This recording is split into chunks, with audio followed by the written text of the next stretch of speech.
اللہ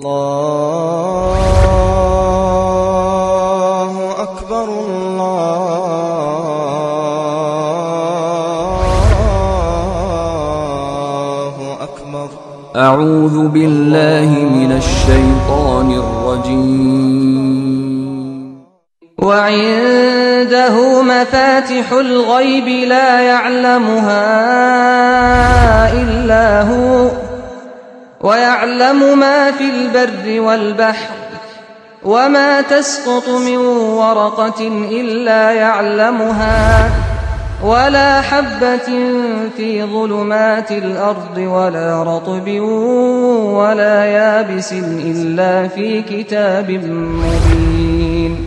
اور غیب کی چابیاں اسی کے پاس ہیں جنہیں اس کے سوا کوئی نہیں جانتا. بحر و بر میں جو کچھ ہے اسے وہ جانتا ہے، اور کوئی پتا تک نہیں گرتا جسے وہ جانتا نہ ہو. نہ ہی زمین کی تاریکیوں میں کوئی دانہ ہے جس سے وہ باخبر نہ ہو. اور تر اور خشک جو کچھ بھی ہو سب کتاب مبین میں موجود ہے. میں اپنا دعویٰ سناؤں گا، وہ اپنا دعویٰ سنائیں گے. مدعی وہ ہیں اور انکار کرنے والا، اعتراض کرنے والا، سوال کرنے والا میں ہوں.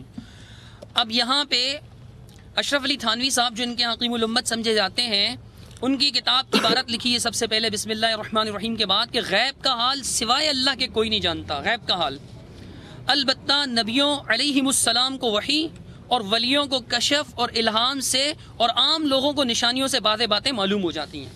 البتہ عام لوگوں کو نشانیوں سے اور ولیوں کو، یعنی غیب کا حال، کیونکہ غیب کا ذکر چل رہا ہے، عام لوگوں کو نشانیوں سے باتیں معلوم ہو جاتی ہیں. تو ہم نے کہا جہاں تک انبیاء علیہ السلام کی بات ہے ہم اس کے قائل ہیں.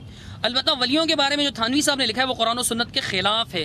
اس طرح کی جتنی باتیں علماء دیوبند نے لکھی ہیں وہ غلط ہیں. انبیاء علیہ السلام کو بذریعہ وہی غیب کا علم حاصل ہوتا ہے، بذریعہ وہی. غیر نبی اولیاء کو کشف الہام کے ذریعے غیب کا علم حاصل ہونا ثابت نہیں ہے. ہم اس بات کو قرآن و سنت ثابت کریں گے. ایسا عقیدہ رکھنے والا کفری عقیدے کا حامل ہے. کشف غیبی کسی غیر نبی کو حاصل نہیں ہو سکتا. اس طرح کا عقیدہ رکھنے والا توبہ نہ کرے تو وہ کافر ہے. جو بھی قرآن پڑھتا ہے اللہ فرماتا ہے کہ تمہیں غیب کا علم اللہ تعالیٰ کی یہ شان نہیں، اور اللہ نہیں ہے کہ تم کو خبر دے غیب کی. محمود حسن صاحب کا ترجمہ شبیر احمد عثمانی صاحب کی تفسیر کے ساتھ فرماتے ہیں کہ اللہ نہیں ہے کہ تم کو غیب کی خبر دے غیب کی خبر دے تم کو خبر دے غیب کی. یہ اللہ فرماتا ہے تم کو. جو بھی قرآن پڑھتا ہے وہ تم میں شامل ہے یا نہیں، محمد صلی اللہ علیہ وسلم کے علاوہ. اب امام ابو حنیفہ رحمۃ اللہ علیہ قرآن پڑھیں، یا جنید بغدادی رحمۃ اللہ علیہ قرآن پڑھیں، حسن بصری رحمۃ اللہ علیہ قرآن پڑھیں، یا صحابہ کرام قرآن پڑھیں، قرآن پڑھنے والے ہر فرد سے رب کا قرآن یہ کہتا ہے وما كان اللہ لیطلعکم علی الغیب، اللہ تمہیں غیب پر اطلاع دینے والا نہیں ہے، اللہ تمہیں غیب کی بات بتانے والا نہیں. تو اللہ درمیان سے پردے کو ہٹا دیتا ہے اور وہ دیکھ لیتا ہے. اگر پردے کے پیچھے سے پردہ ہٹا دیا جائے تو بتائیے پردے کے پیچھے غیب ہوتا ہے کہ نہیں؟ اللہ کہتا ہے غیب کوئی جانتا ہی نہیں، اور یہ کہتے ہیں کشف میں پردے ہٹا دیے جاتے ہیں. تو غیب کا عقیدہ ثابت ہوا نہیں. مولانا عبداللہ ناصر رحمانی صاحب کی کتاب تو اپنے بڑے شوق سے پڑھی، لیکن وہاں کشف غیبی کا ذکر نہیں ہے. کشف غیبی کا ذکر نہیں ہے، اکثر علماء حدیث کی کتاب میں نہیں ہے. اگر ہوتا بھی، اب دیکھیے کشف کس کو کہتے ہیں. لکھتے ہیں خان صاحب کے نزدیک گدھے کو بعض غیوب کا علم. فتوحات نعمانیہ اور جناب والا صفحہ نمبر 410، اس کے اندر ایک واقعہ پیش کیا کہ خان صاحب نے نقل کیا کہ ایک گدھا تھا، اس کو کشف ہوتا تھا، لیکن کشف کے بعد کیا کہتے ہیں کہ بعض مخفی باتوں کا کشف ہوتا تھا اور علم غیب لگایا. دوسری بات میں نے کہا تھا کہ آج انہوں نے اپنے اصول کو چھوڑ دیا. شرائط کے پرچے پہ لکھا کہ ہم اس دعوے کو اہل سنت والجماعت کے اصول پہ ثابت کریں گے. ان کے نزدیک اہل سنت والجماعت خود دیوبندی ہیں یا کوئی اور ہیں؟ احناف ہیں، دیوبند ہیں. آپ کی اپنی کتابوں کے حوالے. اچھا بولیے، کہتے ہیں ان کے نزدیک خبر واحد حجت ہے. الحمدللہ اگر صحیح ہو، یہ تو ضعیف ہے عبداللہ بن صالح، اگر صحیح ہو تو ہاں ہمارے نزدیک حجت ہے، میرا عقیدہ حق ہے. مفتی صاحب بتائیے آپ کا عقیدہ بھی حق ہے یا باطل؟ میں اپنے عقیدے کے مطابق صحیح حدیث کو تسلیم کروں گا، اگرچہ آج مجھے آپ کے سامنے شرمندگی اختیار کرنی پڑ جائے. لیکن بولیے، آپ کے علماء نے جو بار بار لکھا، 9 حوالے میرے پاس اس وقت موجود ہیں کہ عقیدہ میں کیسی دلیل چلے گی، قطعی قطعی قطعی. ان کے اندر جناب والا نبراس میں پڑھ چکا، فتوحات نعمانیہ پڑھ چکا، تحفۃ المناظر میں بھی ہے یہ بات، اسی طرح نور و بشر میں بھی ہے، اتمام البرہان، گلدستہ توحید، احسن الفتاوی، علم غیب، اتنی کتابیں، اور مطالعہ بریلویت. یہ 10 کتابیں میں نے پڑھی، آپ کے سامنے عبارتیں پڑھی پچھلی تقریر میں. ان کے اندر لکھا ہے کہ کیسی دلیل چلے گی، قطعی، یا قرآن کی آیت ہو یا خبر متواتر ہو. بولیے آپ کا یہ اصول باطل ہے. اگر اصول باطل ہے تو پھر آپ کا ضعیف روایت پیش کرنا حق ہے. اگر اصول حق ہے تو یہ خبر واحد پیش کرنا کیا ہے؟ باطل ہے. دونوں صورتوں میں ایک چیز باطل، آپ یا آپ کا اصول باطل یا آپ کی دلیل باطل. معتزلہ جب قرآن کے مطابق اگر کوئی بات کہہ دے قرآن کے مطابق یا میرے آقا محمد صلی اللہ علیہ وسلم کے فرمان کے مطابق تو آپ نہیں لوگے. یہ معتزلہ کا عقیدہ کہتے ہیں 5 علماء دکھاؤ. 5 نہیں آپ 50,000 علماء دکھائیں. کیا دلیل ہے قرآن کے مقابلے میں؟ ایک آیت دکھاؤ حضرت. 5 نہیں، غور سے سنیے گا. سنی علماء دکھاؤ. میں علماء کا پابند نہیں. مسئلہ عقیدے کا ہے، عقیدے میں آپ کے یہاں بھی تقلید جائز نہیں ہے. علماء کا قول کیا پیش کر رہے ہو؟ یہاں علماء کا قول نہیں چلے گا. میں حوالے پیش کروں گا آپ کو. آپ کے علماء نے بھی یہ لکھا ہے، آپ کے جو مقلد ہیں آپ لوگ، آپ کے علماء نے لکھا کہ عقائد میں تقلید جائز نہیں. ہم تو آپ کے نزدیک ٹھہرے غیر مقلد اور ہم سے علماء کے اقوال مانگ رہے ہو. میں رب کا قرآن مانگو اور یہ کہے کہ علماء کے اقوال دو. دیکھ لو لوگوں ان کا انصاف. یہ قرآن پر ایمان ہے. قرآن کے مقابلے میں کہتے ہیں 5 علماء کے دکھاؤ. 5 صرف 5 کے دکھاؤ. ارے میں ایک کا بھی نہ دکھاؤں. ساری دنیا کے علماء پر میرے رب کا قرآن بھاری ہے. بولو ہے یا نہیں؟ مسئلہ ایمان کا ہے، ایمان کا. میرے رب کا قرآن ساری دنیا کے علماء پر بھاری، تمام کے تمام علماء پر بھاری. میرا رب کا قرآن کہتا ہے ما وما کان اللہ لیطلعکم علی الغیب. اللہ تمہیں غیب پر اطلاع دینے والا نہیں. بولو تم مسلمان جب قرآن پڑھتے ہو اللہ تم کو کہتا ہے کہ اللہ تمہیں غیب پر اطلاع دینے والا نہیں. تم رب کی بات مانو گے یا علماء اہل سنت کی بات مانو گے؟ رب کی. علماء اہل سنت کا یہ اصول ہے کہ عقیدے میں تقلید نہیں. علماء اہل سنت کا یہ عقیدہ ہے اور یہ اصول ہے کہ قرآن و سنت کے مقابلے میں کسی کی بھی بات نہیں. یہ علماء اہل سنت کا عقیدہ ہے. آپ نے بیشتی زبر کا یہ عقیدہ کہ ولیوں کو کشف اور الہام سے غیب کا حال معلوم ہو جاتا ہے، اس کی دلیل میں ابھی تک نہ کوئی آیت پڑھی ہے نہ کوئی حدیث پڑھی ہے. علامہ شوکانی وغیرہ کے اقوال پڑھنے سے مسئلہ حل نہیں ہوگا. تو لانے کہتے ہیں اور یہ ان کو دعوت کیا دیتے ہیں آپ لوگوں کو، بھائی وہ کفر کے اوپر مر گئے. پھر انہوں نے یہ کہا کہ مسئلہ یہ ہے کہ حدیث متواترہ ہونی چاہیے. تو بھائی حدیث متواترہ اس کو کہتے ہیں جس کو بڑی جماعت نقل کرے. صحیح ہے نا؟ ہر طبقے میں. اب ہوا یوں ہے کہ ابھی تک ہماری ٹرم کتنی چلی ہے؟ 10 منٹ ہم نے 15 منٹ بات کی، علماء کے اقوال پیش کیے وغیرہ وغیرہ. تو ہمیں تو چلنے دو. تواتر تو تب ثابت ہوگا جب ہمیں چلنے دو نا. ایک تو آپ منکر ہو، کشف الہام وغیرہ کے منکر ہو، کرامتوں کے منکر ہو. تو جب آپ اس چیز کے منکر ہو تو ہم سے کرامتاً یہ کیسے طلب کرتے ہو کہ 10 منٹ کے اندر ہم آپ کو حدیث متواترہ سنا دیں؟ میں یہ تو نہیں کہوں گا کہ تو جس مسلک کی، لیکن یہ ضرور کہوں گا حضرت والا آپ جو مسلک بیان فرما رہے ہیں آپ کے علماء نے کیوں بیان نہیں کیا؟ یہ قرآن و حدیث نہیں جانتے تھے؟ آپ مجھ سے پوچھتے ہیں، میں بھی آپ سے پوچھتا ہوں، انہوں نے کیوں کہا کہ اقوال علماء نہیں چلیں گے؟ سرفراز صاحب کے اقوال میں نے پڑھے، دوسروں کے پڑھے کہ انہوں نے کیوں کہا اقوال علماء نہیں چلیں گے؟ انہوں نے کیوں کہا کہ نص قطعی چاہیے؟ کہتے ہیں ابھی وقت تو چلنے دو، میں جو ہے متواتر بھی پڑھوں گا. کافی وقت ہو چکا ہے، ابھی تک تو آپ نے نہیں پڑھی. شاید آئندہ پڑھ لیں، لیکن ابھی تک آپ نے نہیں پڑھی کیونکہ آپ کا یہ کہنا کہ متواتر بھی پڑھ لوں گا مطلب ابھی تک پڑھی نہیں ہے، پڑھ بھی نہیں سکتے انشاءاللہ. ایک آیت نہیں پڑھی. پہلی تقریر میں کہا تھا نا کہ قرآن و سنت کا منکر ہے. وہ قرآن کہاں ہے جس کا ہم منکر ہیں؟ وہ سنت کہاں ہے جس کے ہم منکر ہیں؟ جس سے پتہ چلتا ہے کہ اتباع الرسول کو اور جناب والا سب کو علم غیب حاصل ہو جاتا ہے کشف کے ذریعے سے. دکھائیں تو صحیح. لیکن تھانوی صاحب کیا فرماتے ہیں؟ تھانوی صاحب فرماتے ہیں مولانا شاہ عبد الرحیم صاحب رائے پوری کا قلب بڑا نورانی تھا. میں ان کے پاس بیٹھنے سے ڈرتا تھا کہ کہیں میرے عیوب منکشف نہ ہو جائیں. یعنی اتنا نورانی تھا کہ میں ڈرتا تھا ان کے پاس کہ اگر ان کے پاس بیٹھ گیا تو میرے عیب منکشف ہو جائیں گے، عیب ظاہر ہو جائیں گے.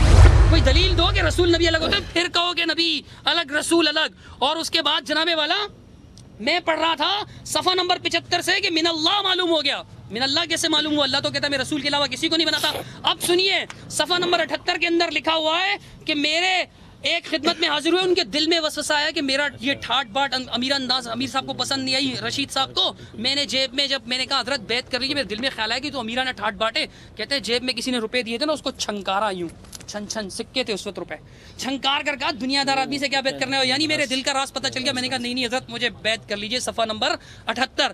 کتنے ہو گئے جناب والا؟ حوالے گنتے جائیے. اللہ فرماتا ہے انہ علیم بذات الصدور. اللہ کے بندوں میں کہتا ہوں اگر ایسا واقعہ کوئی بھی بیان کرے، وہ رشید احمد گنگوئی ہو، نذیر حسین ہو، وہ رشید احمد وہ اشرف علی تھانوی ہو یا مولوی وحید الزماں ہو، وہ انڈیا کا کوئی مولوی ہو، ہمارا یا تمہارا نہیں چلے گی. رب کا قرآن، محمد کا فرمان. بسم اللہ. اللہ تبارک و تعالیٰ کو آسمان زمین بلکہ پوری کائنات کے ذرے ذرے کا علم ہے. بے شک بے شک بے شک. صحیح ہے نہیں؟ یہ کیا صرف سینوں کا علم؟ پوری ذرے ذرے کا علم صرف لیکن اللہ وہ علم بندوں کو دیتا ہے نہیں دیتا ہے بھائی؟ ہاں، آپ کو علم جو اللہ تعالیٰ نے دیا، آسمان اوپر زمین نیچے، یہ علم کس نے دیا ہے؟ ہاں، کس نے دیا ہے؟ ایک اللہ نے۔ اگر آپ یہ کہتے ہو یہ علم ہمیں خود حاصل ہوا، آپ کے کفر میں کوئی شک نہیں ہے، صحیح کہ نہیں؟ جو علم ملتا ہے وہ اللہ تعالیٰ کی طرف سے ملتا ہے۔ جو علم اللہ تبارک و تعالیٰ آپ کو دے رہے ہیں کہ آپ ایک چیزوں کو دیکھتے ہو حواس کے ذریعے سے، اللہ تبارک و تعالیٰ اس قسم کا علم اپنے خاص بندوں کو دیتے ہیں کہ وہ دل کی بات کو جان جاتے ہیں۔ دیکھیے، میں نے آپ کے سامنے علیم بذات الصدور کی کتنی آیتیں پڑھی۔ کہتے ہیں کہ صرف سینوں کے حال جانتا ہے، باقی نہیں جانتا۔ میں نے پڑھا تھا یعلم ما یسرون وما یعلنون، وہ جانتا ہے جو کچھ یہ ظاہر کرتے جو کچھ چھپاتے، مطلب سب کچھ جانتا ہے وہ۔ تو علیم بذات الصدور میں اس لیے خاص طور پر پڑھ رہا تھا کہ سینوں کے حال تو یہ رب کی صفت ہے۔ تمہارے ان حضرات کو، اکابر پرستوں کو، آپ کے اکابروں کو، سوری اکابر کو، آپ کے ان کے اکابر پرستوں کو نہیں، اکابر حضرات کو یہ سینوں کے حال کا کیسے پتہ چلتا تھا کہ دل کی دھڑکنوں کا بھی ان کو پتہ چل جاتا تھا کہ دل میں کیا خیال آیا ہے، مریض سے پوچھنے کی بھی ضرورت نہیں پڑتی۔ یہ قرآن کی ان آیات کے خلاف ہے، لیکن آپ سینے سے لگائے ہوئے۔ میری بیوی تھی، وہ بیعت کرنا چاہتی تھی، میں اس سے بیعت کرنا چاہتا تھا کہ مجھے شرم آتی تھی کہ حضرت کے سامنے کیسے لے کر جاؤں گا، میری غیرت برداشت نہیں کرتی تھی۔ حضرت کو کہتے ہیں یہ وسوسہ ذہن میں آیا۔ قرآن میں اللہ فرماتا ہے نا کہ وَلَقَدْ خَلَقْنَا الْإِنسَانَ وَنَعْلَمُ مَا تُوَسْوِسُ بِهِ نَفْسُهُ، ہم جانتے ہیں کہ اس کے نفس میں کیا کیا وسوسے پیدا ہوتے ہیں، سورۃ القاف والقرآن المجید، اس سورہ کے اندر۔ لیکن یہ کہتے ہیں یہ وسوسہ ذہن میں آیا کہ حضرت میری عالیہ کی آواز سنیں گے، مگر یہ حضرت کی کرامت تھی کہ کشف سے میرے دل کا وسوسہ۔ إِنَّهُ عَلِيمٌ بِذَاتِ الصُّدُورِ، کتنی آیت میں نے پڑھی تھی، مومن کے لیے تو ایک کافی ہے۔ اللہ قرآن میں بار بار فرماتا ہے کہ سینوں کے حال جاننے والا کون؟ اللہ، اور ان کے ہاں اللہ اور ملا۔ یہ امداد اللہ مہاجر مکی کا قول تھانوی صاحب نقل کہتے ہیں علم غیب انبیاء اور اولیاء کو نہیں ہوتا۔ نکالو ان کے دعوے کا پرچہ، جو اللہ کے علاوہ کسی اور کے لیے علم غیب کا دعویٰ کرے وہ کافر۔ آپ نے بھی اپنے سارے علماء کو کافر کہہ دیا۔ میں آپ کی نقل کر رہا ہوں یہاں پر، آپ نے بھی کہہ دیا۔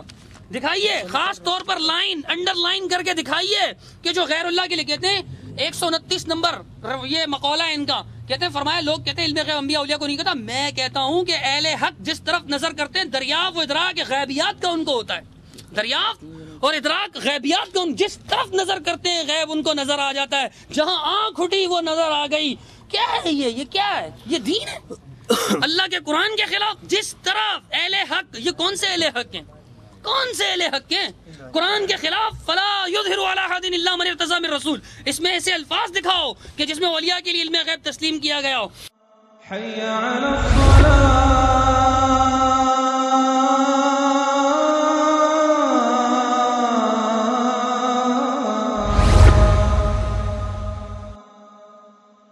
حی علی الفلاح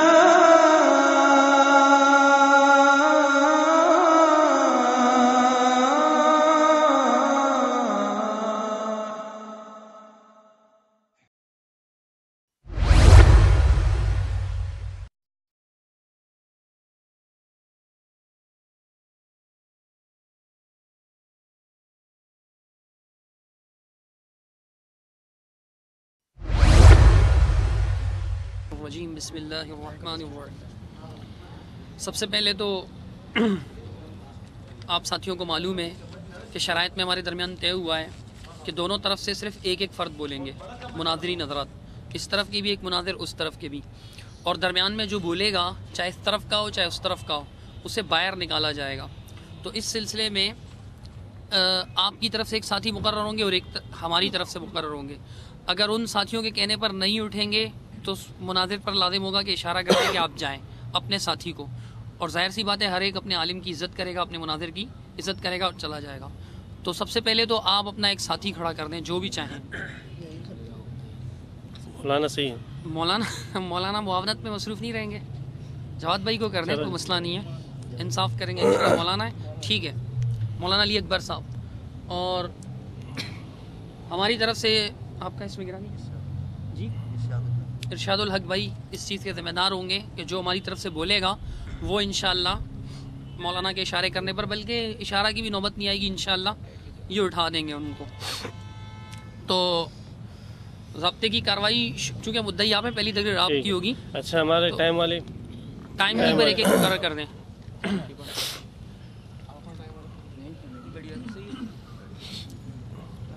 کیا ٹائم درمیان میں آ جائیں، اس طرف ٹائم دونوں جو ہے نا ایک جیسا ٹائم رکھو، ایک ہی مطلب ٹائم یوز کریں نا، میں بتاتا ہوں۔ نہیں لگ رہی یار، تھوڑا سا برداشت کر۔ تنزیل بھائی، تنزیل بھائی آپ ان کے ساتھ بیٹھے موبائل پر ایک ہی مطلب ہاں ایک ہی پر بیٹھ جائیں دونوں، سامنے بیٹھ جائیں۔ ہاں ٹائمر ہے ان کے، صحیح ہے۔ نہیں نہیں بولتا ہے، آپ دونوں ٹائم ایک کر دو بھائی، ٹائم ایک ہی موبائل پہ رکھیں گے، اچھا دونوں ایک ہی رکھیں گے۔ صحیح، کیا ٹائم ہو گیا؟ پہلے شیخ صاحب آپ شرائط پڑھ کے سنائیں گے یا میں سناؤں؟ بس شرط مقرر ہے، اب کیا ہے، شرائط تو مقرر ہے۔ ہاں میں پھر پڑھ کے سنا دیتا ہوں جلدی۔ اچھا دیکھیے کیا نام ہے اس میں، کیا ٹائم ہو گیا؟ ٹائم شروع نہیں ہوا ابھی تک، ابھی شروع کیا ٹائم ہو گیا؟ 10 ہو چکے نا، تو 10:15 ہوئے ہیں۔ 10:15 پورے ہاں 10 5 منٹ میں شرائط سنا دیں، آپ پڑھ کے سنا دیں، چلے سنا دیں، 5 منٹ میں شرائط سنا دیں، آپ سنا دیں۔ بس بات شروع کرتے ہیں شرائط میں کیا۔ بسم اللہ الرحمن الرحیم۔ بھائی یہ مناظرہ جن شرائط پر طے ہوا ہے وہ شرائط یہ ہیں۔ نمبر 1 مدعی علماء دیوبند ہوں گے، پہلی اور آخری تقریر مدعی کی ہوگی۔ تنزیل سائڈ پر ہو جائیں۔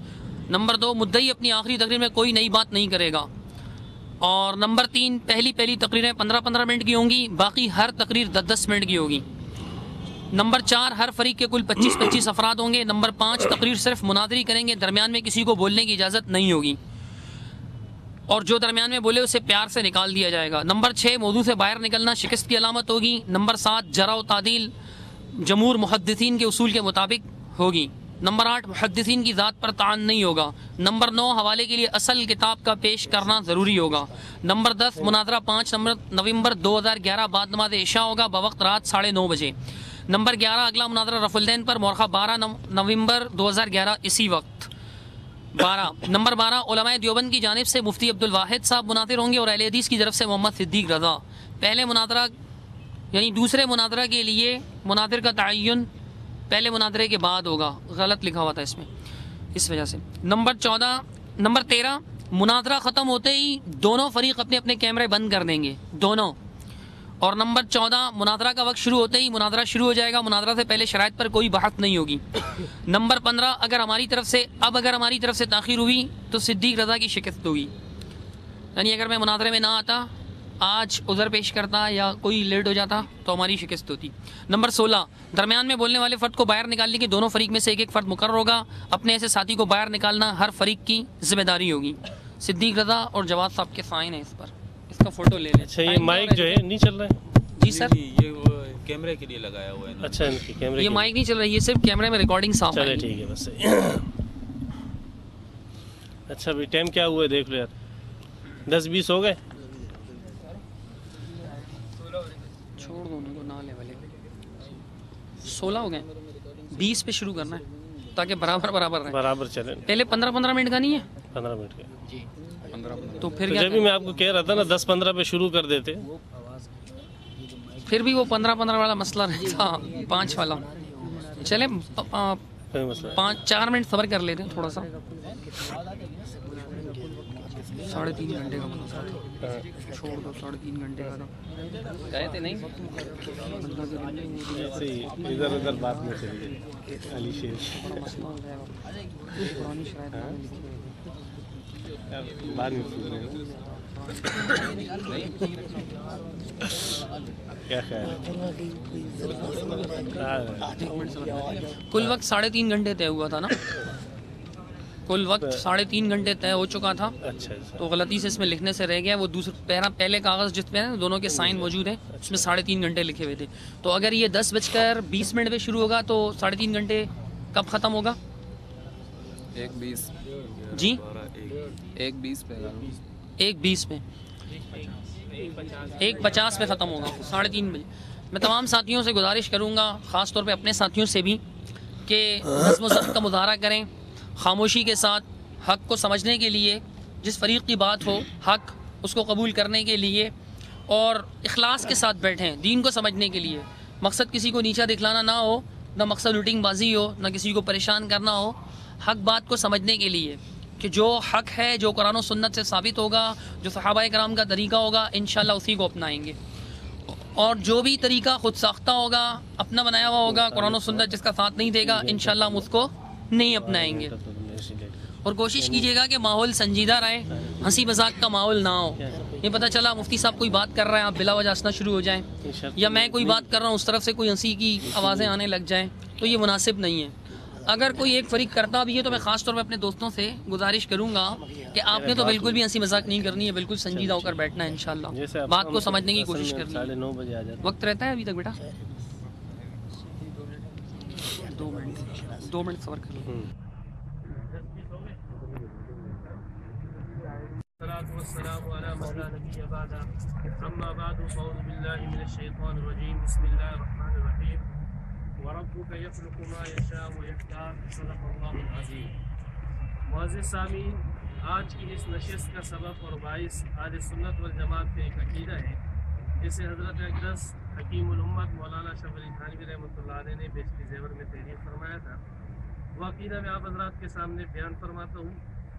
عقیدے میں لکھا ہے بسم اللہ الرحمن الرحیم، غیب کا حال سوائے اللہ تعالیٰ کے کوئی نہیں جانتا، البتہ نبیوں علیہ السلام کو وحی اور ولیوں کو کشف اور الہام سے اور عام لوگوں کو نشانیوں سے بعض باتیں معلوم ہو جاتی ہیں.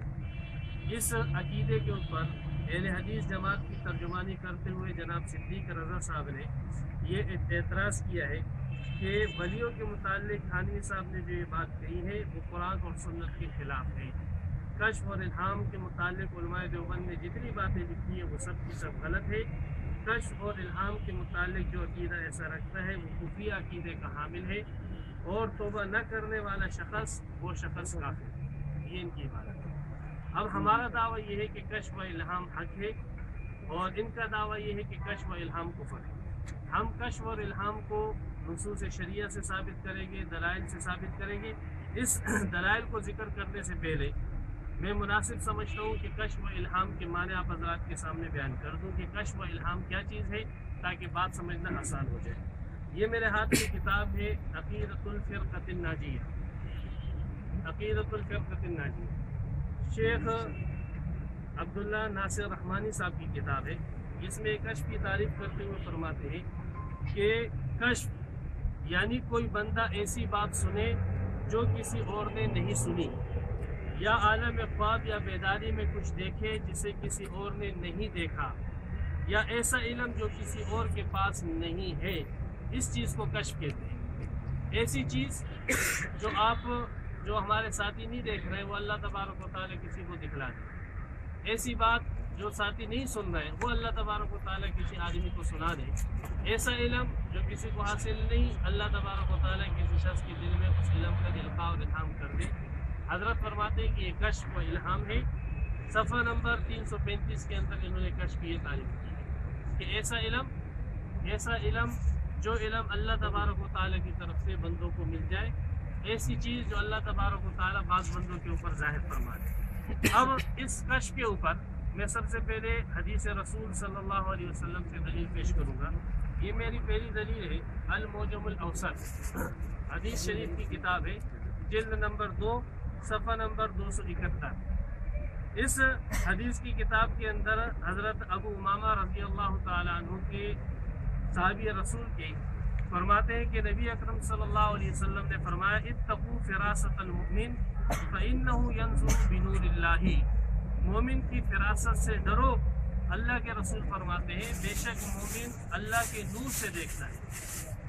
مومن کی فراست سے ڈرو، بے شک مومن اللہ کے نور سے دیکھتا ہے. المعجم الاوسط حدیث رسول. اب یہ فراست کیا چیز ہے؟ فراست کہتے کس کو ہے؟ جس سے اللہ کے رسول فرما رہے کہ ڈرو، مومن کی فراست سے ڈرو. یہ فراست کیا چیز ہے؟ یہ مدارج السالکین ابن قیم رحمۃ اللہ علیہ کی کتاب ہے، مدارج السالکین. یہ فراست کے معنی بیان کرتے ہوئے مدارج السالکین میں فرماتے الفراست استثناء حکم غیبین. فراست کہتے ہیں کسی غیب کی چیز کا ادراک کر لینا، کسی غیب کی چیز کو جان لینا، کسی غیب کی چیز کو دیکھ لینا. مدارج السالکین صفحہ نمبر 706 کے اندر فراست کے معنی انہوں نے بیان کیے ہیں.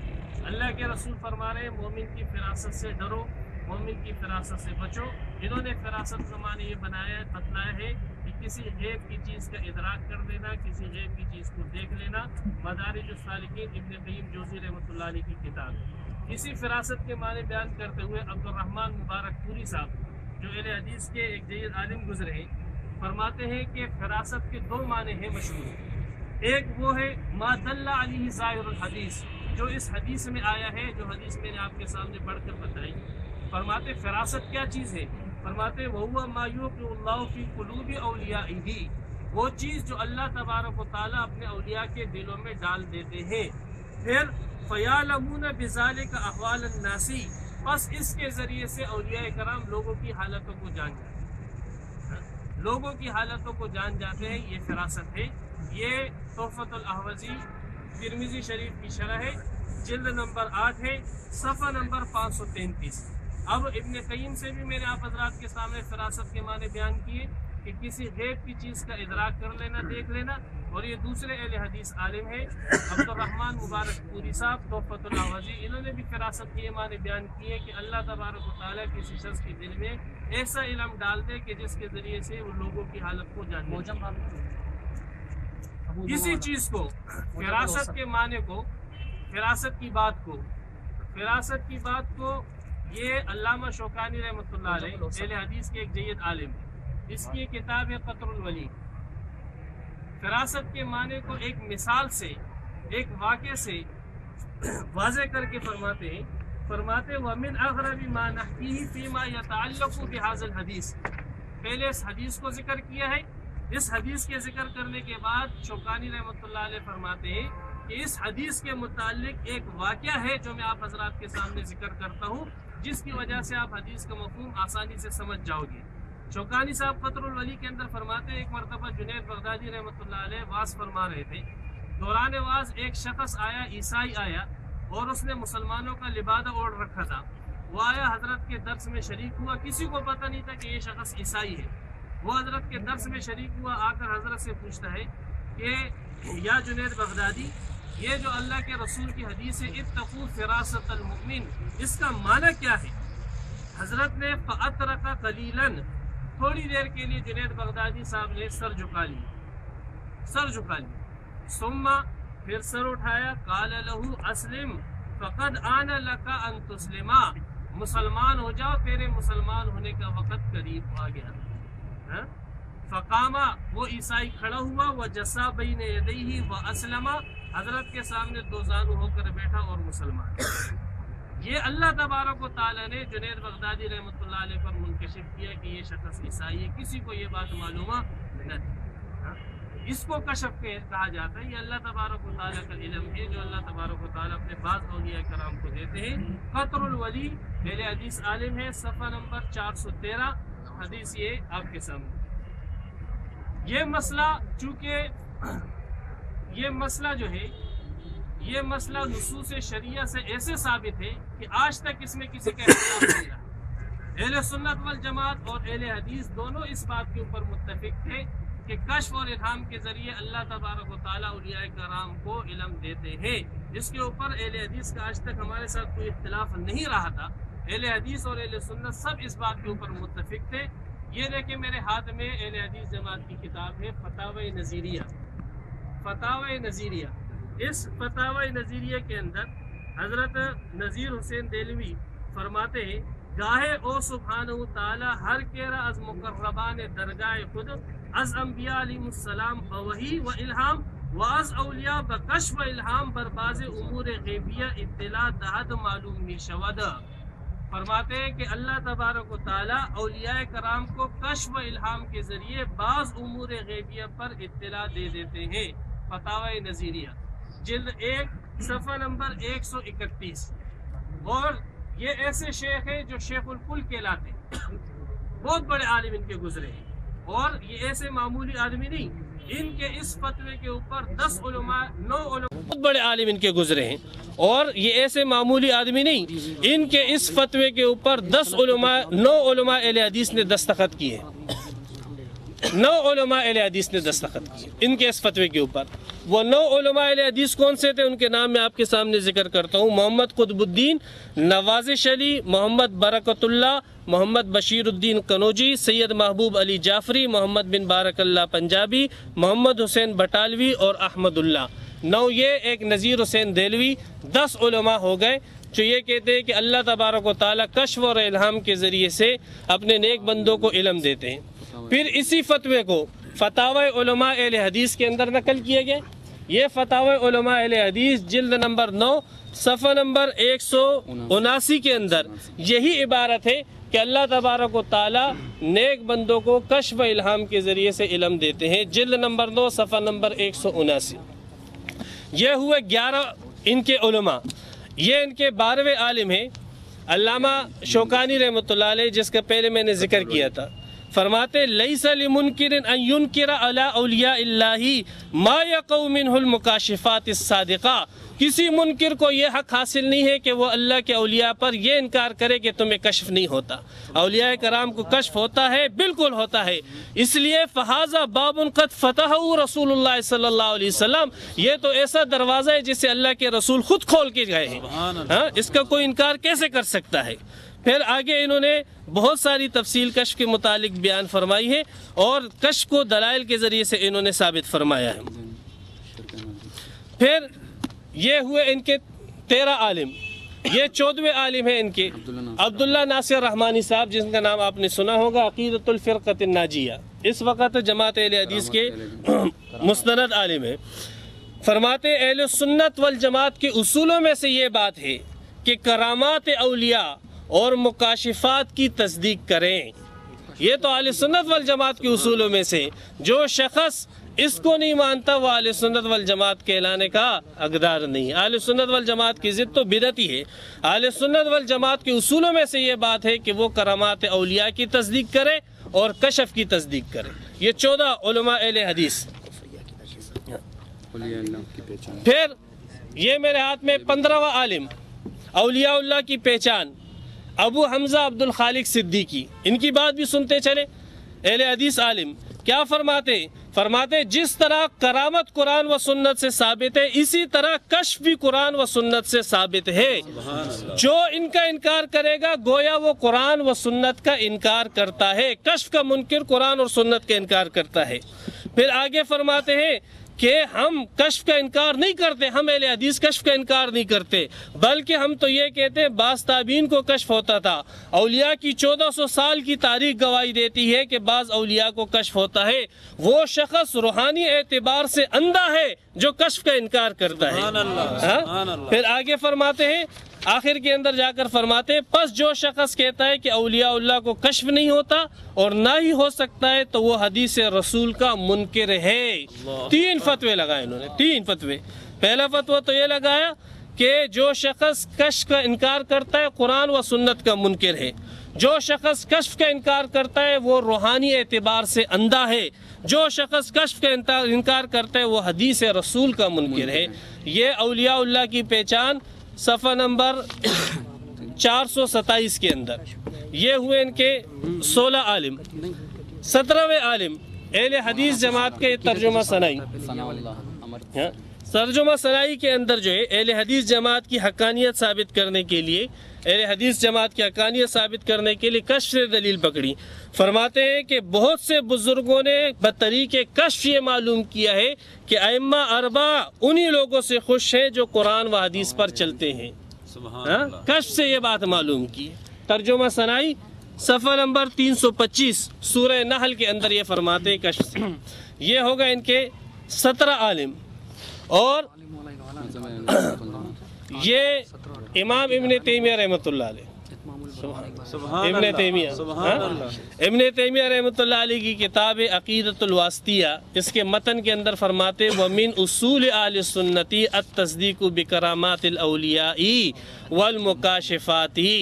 فرماتے ہیں کہ اہل سنت والجماعت کے اصولوں میں سے یہ اصول ہے، مذہب میں سے یہ مذہب ہے کہ اولیاء کرام کی کرامتوں کی تصدیق کرے، کشف کو مانے.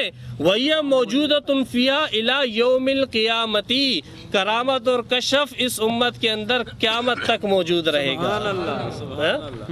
17 ہو گئے. 18ویں عالم اسی کتاب کی شرح کرتے ہوئے ڈاکٹر صالح بن فوزان اہل حدیث جماعت کے بڑے عالم ہیں.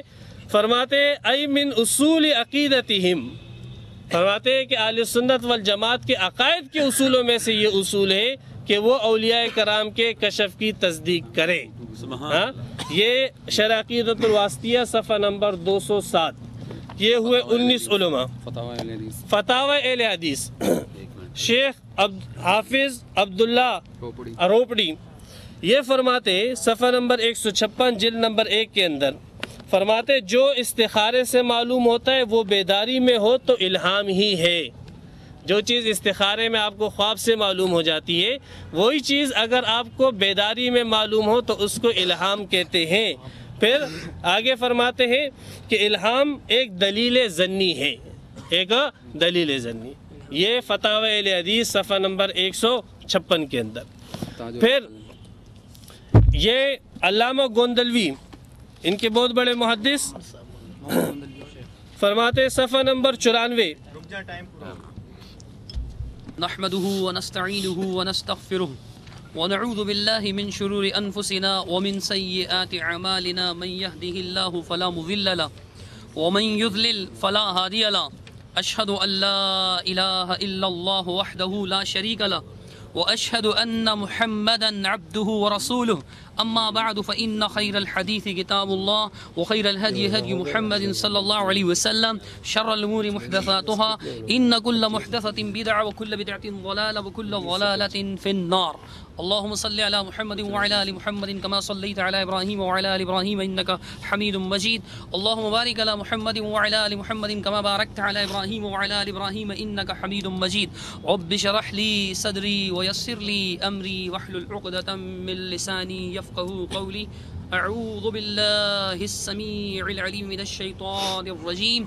بسم الله الرحمن الرحيم. وما كان الله ليطلعكم على الغيب ولكن الله يجتبي من رسله من يشاء فآمنوا بالله ورسوله وإن تؤمنوا وتتقوا فلكم أجر عظيم. عزیز ساتھیوں، اس سے پہلے کہ میں آپ کو اس آیت کا ترجمہ اور اس کا مفہوم بتاؤں اور اپنی پہلی دلیل پیش کروں، میں آپ کو آج کا دعویٰ سناتا ہوں. اگرچہ مفتی صاحب کی ذمہ داری تو یہ تھی کہ وہ اپنا دعویٰ سناتے، لیکن حسن اتفاق کئی ہے کہ آج انہوں نے میرے دعوے سے ابتدا کی ہے. اب یہ کہ میں اپنا دعویٰ سناؤں گا، وہ اپنا دعویٰ سنائیں گے. مدعی وہ ہیں اور انکار کرنے والا، اعتراض کرنے والا، سوال کرنے والا میں ہوں. اب یہاں پہ اشرف علی تھانوی صاحب جو ان کے حکیم الامت سمجھے جاتے ہیں، ان کی کتاب کی عبارت لکھی ہے سب سے پہلے بسم اللہ الرحمن الرحیم کے بعد کہ غیب کا حال سوائے اللہ کے کوئی نہیں جانتا. غیب کا حال البتہ نبیوں علیہم السلام کو وحی اور ولیوں کو کشف اور الہام سے اور عام لوگوں کو نشانیوں سے بعض باتیں معلوم ہو جاتی ہیں. البتہ عام لوگوں کو نشانیوں سے اور ولیوں کو، یعنی غیب کا حال، کیونکہ غیب کا ذکر چل رہا ہے، عام لوگوں کو نشانیوں سے بعض باتیں معلوم ہو جاتی ہیں. تو ہم نے کہا جہاں تک انبیاء علیہ الصلوۃ والسلام کی بات ہے ہم اس کے قائل ہیں. البتہ ولیوں کے بارے میں جو تھانوی صاحب نے لکھا ہے وہ قرآن و سنت کے خلاف ہے. اس طرح کی جتنی باتیں علماء دیوبند نے لکھی ہیں وہ غلط ہیں. انبیاء علیہ الصلوۃ والسلام کو بذریعہ وہی غیب کا علم حاصل ہوتا ہے، بذریعہ وہی. غیر نبی اولیاء کو کشف الہام کے ذریعے غیب کا علم حاصل ہونا ثابت نہیں ہے. ہم اس بات کو قرآن و سنت ثابت کریں گے. ایسا عقیدہ رکھنے والا کفری عقیدے کا حامل ہے.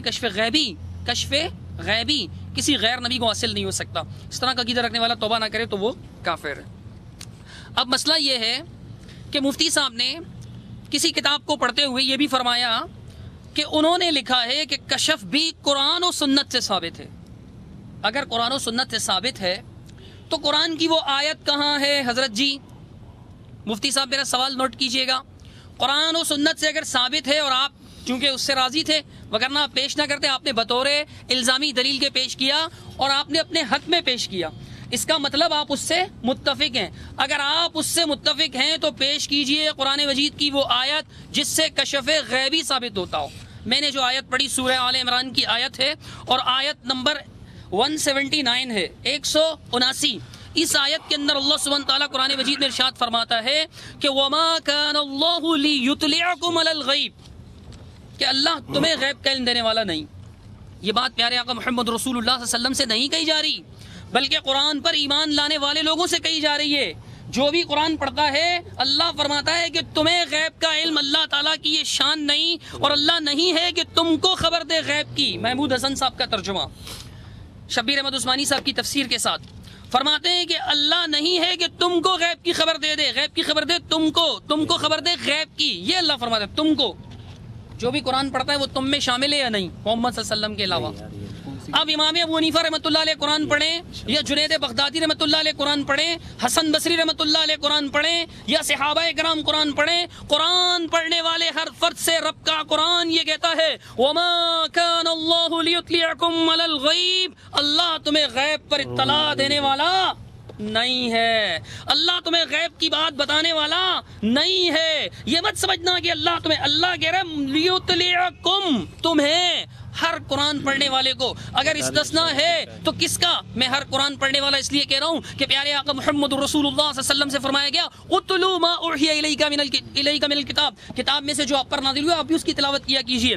تو اللہ تعالیٰ فرماتا ہے کس کو؟ وَلَكِنَّ اللَّهَ يَجْتَبِي مِن رُّسُلِهِ مَن يَشَاءُ، لیکن جس رسول کو اللہ چاہے، اپنے رسول کو غیب کی، وہ سب رسول ہیں، سب سے اللہ راضی ہے، اللہ اپنے رسول کو ہی غیب کی خبر دیتا ہے اور کسی کو غیب کی خبر نہیں دیتا۔ یہ قرآن کی آیت ہے، یہ قرآن کی آیت ہے، یہ اللہ رب العالمین کا فرمان ہے۔ اور میں نے بتایا کہ تم کو یعنی ہر ایمان والے کو سوائے رسول کے۔